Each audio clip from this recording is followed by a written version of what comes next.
Yes, kanongere nguhereze ikaze ku YouTube channel. Ni nyuma y'imyaka igera kuri 4 uyu mukobwa Airways amaze mu muziki nta album n'imwe arashyira hanze. Ariko rwose uyu mwaka wa 2025 uyu mukobwa Airways akaba agiye gushyira hanze album ye ya mbere.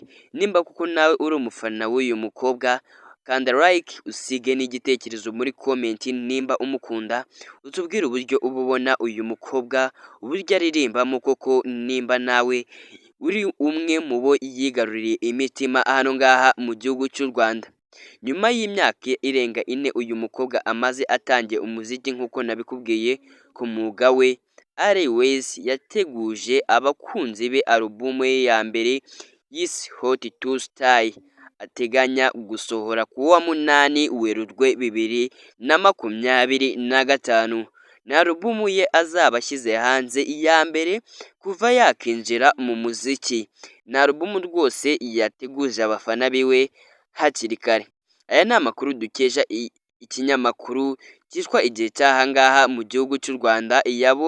Igihe yabashije kubona nuko uyu muhanzi Airways iyi album izaba igizwe n'indirimbo 12 zose nshya cyane ko nta nimwe irasohoka iriho indirimbo 3 yakoranye n'abandi bahanzi nubwo bakomeje kubigira ibanga. Indirimbo 3 ahamya yuko ari zo yakoranye n'abandi bahanzi ndetse izindi 9 ari zo yakoze wenyine. Iyi album izaba ari iya mbere byitezwe ko izajya hanze ku wa 8 Werurwe 2025 mu minsi mpuzamahanga y'abagore hano ngaha mu gihugu cy'u Rwanda. Ubwo azaba ari umunsi mpuzamahanga hafi aho ngaho nibwo iyi album y'uyu mukobwa izajya hanze. Airways uri mu bahanzi banyuze mu ijisho ry'u Rwanda ry'umuziki yatangiriye urugendo rwe mu itsinda rya Symphony Band mbere y'uko batandukana muri 2020. Nyuma yo gusezera mu itsinda rya Symphony Band, Airways yahise atangira umuziki ku giti cye.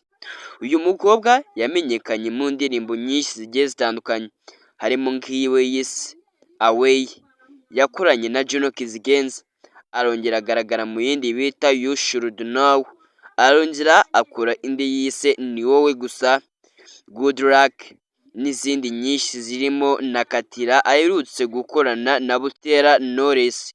Ni umukobwa rwose wamamaye muri muzika nyarwanda. Iyi album Airways agiye gushyira hanze agiye gusohora ni nyuma ya EP 3 yagiye asohora mu gihe amaze mu muziki zirimo iyitwa Best in Me, Touch the Sky ndetse n'iyitwa Love and Lust. Uyu mukobwa umaze kwigarura imitima y'abatari bakeya hano ngaha mu gihugu cy'u Rwanda, ukomeje kurikuruza hirya no hino ku mbuga nkoranyambaga, ari nako umunsi ku wundi abafana b'uyu mukobwa bagenda biyongera, ari nako ibikorwa byiwe yashyize ku rubuga rwa YouTube biba bigenda birebwa n'amamiliyoni y'aba-viewers. Uyu mukobwa Airways ntawe utarigeze kumva inkuru yiwe yagize kuvugwa imusozi y'urukundo rwiwe na Juno Kizigenza. Na n'uyu munsi iby'aba ngaba byakomeje gucanga abafana b'uyu mukobwa, ari nako bakomeje bagenda babyibazaho n'ubundi birangira bibabereye urujijo tibasobanukirwa ikijya mbere hagati y'uyu mukobwa Airways ndetse na Juno Kizigenza. Reka rero iby'uyu mukobwa tubisubikira aha ngaha.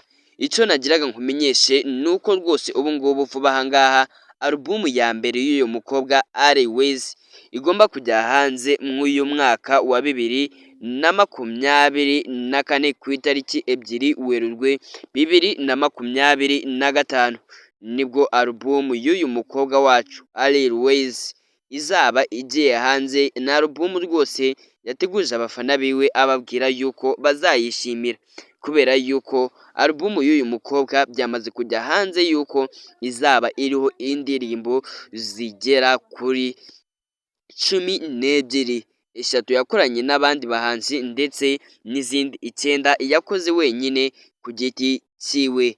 Vuba aha ngaha rero mwitege album y'uyu mukobwa ko igiye kuhababura rwose, ikaza nayo ikurikiranye n'iya Bruce Melody imaze iminsi ica ibintu hirya no hino yise Careful Generation, alubumu yatumye Bruce Melody aba umwe mu bahanzi bakurikirwa cyane hano ngaha mu gihugu cy'u Rwanda.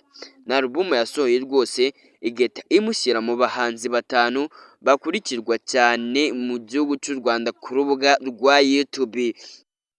Nimba koko ushaka niyo top 10 cyangwa se top 5 y'abahanzi bakurikirwa cyane ku rubuga rwa YouTube hano ngaha mu gihugu cy'u Rwanda, usige igitekerezo cyawe muri komenti, hanyuma ibindi byose tuzajya tugenda tubibagezaho uko bwije n'uko bukeye, mugenda musobanukirwa akantu ku kandi.